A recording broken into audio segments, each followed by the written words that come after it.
अस्सलाम वालेकुम। आज हम बात करेंगे 3 इन्वेस्टिंग कॉन्सेप्ट्स के बारे में जो दुनिया के बेस्ट इन्वेस्टर्स जैसे वॉरेन बफेट, चार्ली मंगर या मोनीश पबरा इस्तेमाल करते हैं स्टॉक मार्केट्स में इन्वेस्टमेंट्स करने के लिए। मैं आपसे वादा करता हूं कि अगर आप ये रूल्स फॉलो करें हर इन्वेस्टमेंट करने से पहले तो आप एक बहुत बेहतर इन्वेस्टर बन सकते हैं। उम्मीद करता हूँ कि आपको इस वीडियो से फ़ायदा होए and let's begin. Rule number 1, बस उन सेक्टर्स में इन्वेस्ट करें जो आपके सर्कल ऑफ कॉम्पिटेंस के अंदर आते हैं। सर्कल ऑफ कॉम्पिटेंस का मतलब होता है वो वाले बिजनेसेस जिनका आप बिजनेस मॉडल आसानी से समझ सकें। Peter lynch, one of the best investors in the world, उन्होंने अपनी किताब one up on wall street में बड़ी अजीब सी चीज़ लिखी थी। उन्होंने कहा था जो आम इन्वेस्टर होता है ना, उसे बड़ा शौक़ होता है ऐसी चीज़ों में इन्वेस्ट करने का जिसके बारे में उसे कुछ समझ ना हो। जैसे बैंकर जाके फार्मास्यूटिकल कंपनीज़ में इन्वेस्ट करे, जबकि कॉमन सेंस के लिहाज से उसे बैंकिंग स्टॉक्स में इन्वेस्ट करना चाहिए क्योंकि उसे बैंक का बिजनेस मॉडल पता है। उसे पता है कौन से बैंक्स का सबसे अच्छा ग्रोथ पोटेंशियल है या कौन से बैंक्स की मैनेजमेंट सबसे बेस्ट है। उसके साथ साथ जो बैंकर होंगे उसके ज़्यादातर जो दोस्त भी होंगे वो बैंकिंग सेक्टर से ही जुड़े होंगे। उसके पास शायद ऐसी इन्फॉर्मेशन हो जो आम इन्वेस्टर के पास नहीं होएगी, लेकिन फिर भी लोग अपने ब्रोकर या दोस्त की कहने की वजह से ऐसी चीज़ों में इन्वेस्ट करते थे जो उनकी अंडरस्टैंडिंग के दायरे से बाहर होता है। और इससे बड़ा नुकसान होता है जब आप ऐसी इन्वेस्टमेंट्स करते हैं, क्योंकि आपको नहीं पता होता आपने किस चीज़ में इन्वेस्टमेंट की हुई है, और अगर उसकी प्राइस एकदम से आधी हो जाए तो लोग डर के उसे बेच देते हैं लॉस में। लेकिन ऐसे इन्वेस्टमेंट करने का तरीका बस लोग स्टॉक मार्केट में करते हैं।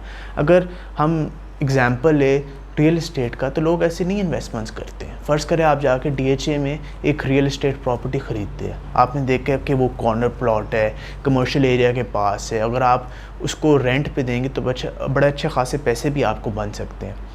तो आपने वो पूरा एनालाइज़ करके फ़र्ज़ करें आपने उसे 5 करोड़ का घर लिया, और अगले दिन कोई इन्वेस्टर आता है और कहता है आपसे कि मैं आपसे ये 2 करोड़ का ख़रीद लूँगा, क्या आप उसे अपनी इन्वेस्टमेंट प्रॉपर्टी बेचेंगे? नहीं।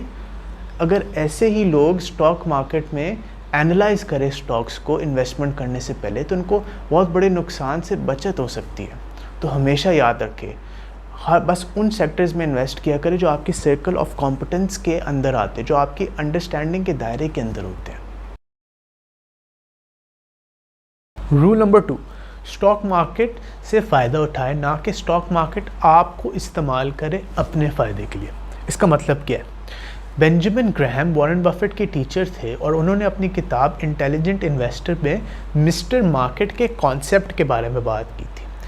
अगर आप सारे पाकिस्तान स्टॉक एक्सचेंज को एक इंसान बना देना तो उस इंसान का नाम होएगा मिस्टर मार्केट। ये आपके हर दिन आपके घर आते हैं आपको स्टॉक्स बेचने के लिए और आपसे ख़रीदने के लिए। आम तौर पे इनकी प्राइसेस जो होती है ना मुनासिब होती हैं, लेकिन कभी कभार ये बहुत ज़्यादा इमोशनल हो जाते हैं। अगर ये बहुत ज़्यादा खुश होए ना तो वो बुरा से बुरा बिज़नेस भी ना बहुत ज़्यादा प्राइस पे आपसे ख़रीदने के लिए तैयार हो जाते हैं, और अगर वो बहुत ज़्यादा डिप्रेस्ड हुए तो वो अच्छे से अच्छा बिज़नेस भी ना आपको आधी प्राइस पे बेचने के लिए तैयार हो जाते हैं।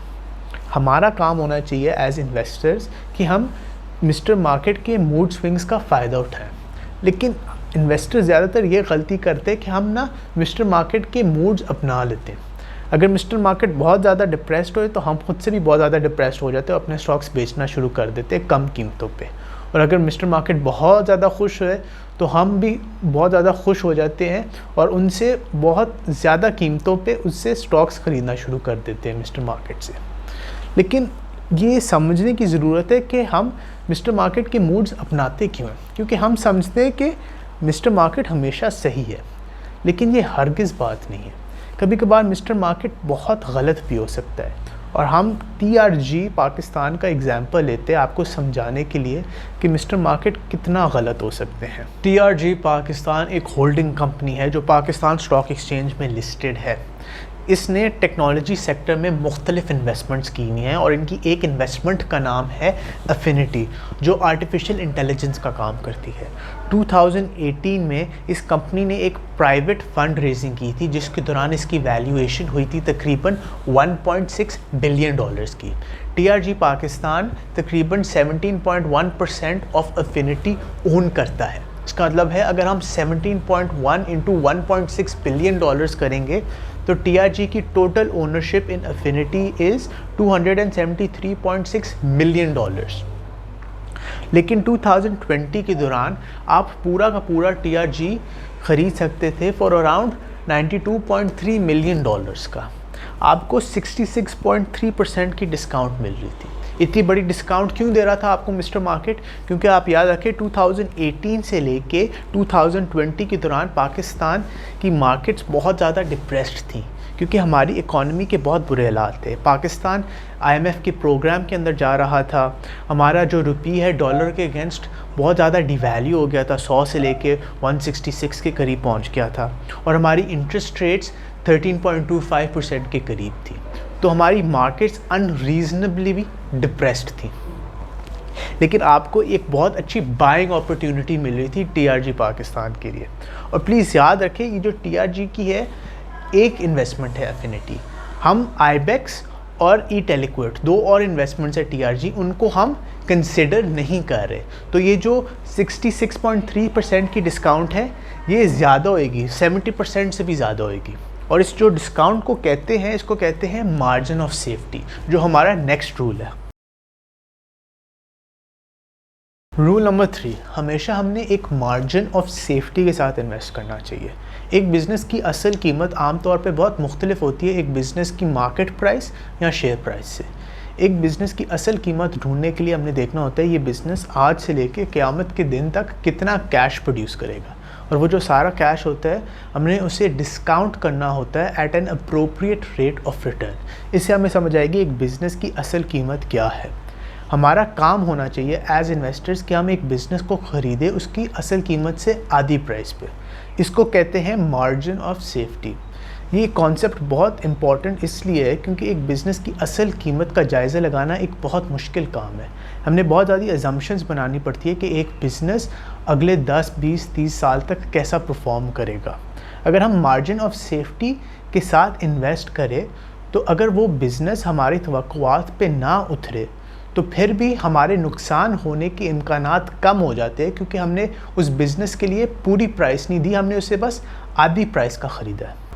आखिर में मैं बस ये कहना चाहता हूँ कि जो मैंने आपको रूल्स बताए हैं बहुत सिंपल है, लेकिन इनको प्रैक्टिकली इम्प्लीमेंट करना अपनी इन्वेस्टिंग के लिए एक मुश्किल चीज़ है, क्योंकि जो हमारी साइकोलॉजी है या जो हमारा दिमाग है इन रूल्स के बिल्कुल बरक्स कहते हैं हमें करने का। जैसे अगर कोई चीज़ हमारी सर्कल ऑफ कॉम्पिटेंस से बाहर हो लेकिन हमारे दोस्त उसमें इन्वेस्ट करके बहुत ज़्यादा पैसे कमा रहे हों तो हमारा भी दिल चाहता है ऐसी चीज़ में इन्वेस्ट करना, भले वो हमारी समझ से बाहर हो। या अगर मार्केट तेज़ी से ऊपर जाए तो हम एक्साइटेड हो के बिजनेसेस को बहुत महंगी प्राइसों पे ख़रीद लेते हैं, और अगर मार्केट गिरे तो हम डर के अपने बिजनेसेस सस्ती प्राइसों पे बेच देते हैं। और एक चीज़ को मार्जिन ऑफ सेफ्टी के साथ ख़रीदना एक मुश्किल चीज़ हो जाती है कभी कभार, क्योंकि हमने शायद बहुत देर तक इंतज़ार करना पड़े कि वो बिज़नेस की प्राइस इतनी गिर जाए कि हम उसे एक मार्जिन ऑफ सेफ्टी के साथ ख़रीद सकें। लेकिन मैं आपको एक चीज़ बता सकता हूँ जिससे इन रूल्स को फॉलो करना शायद आपके लिए थोड़ा सा आसान हो जाए, और वो है कि वॉरेन बफेट ने कहा था कि एक इंसान को ऐसे इन्वेस्ट करना चाहिए जैसे उससे अपनी पूरी ज़िंदगी में 20 इन्वेस्टमेंट्स करने की इजाज़त हो। अगर आप पे ऐसी पाबंदी लगी हो तो फिर आप बहुत सोच समझ के हर इन्वेस्टमेंट को करेंगे। हर इन्वेस्टमेंट को आपके रूल्स और क्राइटेरिया को मीट करना पड़ेगा। अगर आपको इस वीडियो से फ़ायदा हुआ please hit the like button and subscribe. अगर आपके पास और कोई रूल्स है जो आपको लगते हैं बहुत इंपॉर्टेंट है इन्वेस्टिंग के लिए, please share that in the comments down below. अगली बार मिलते हैं। अल्लाह हाफ़िज़।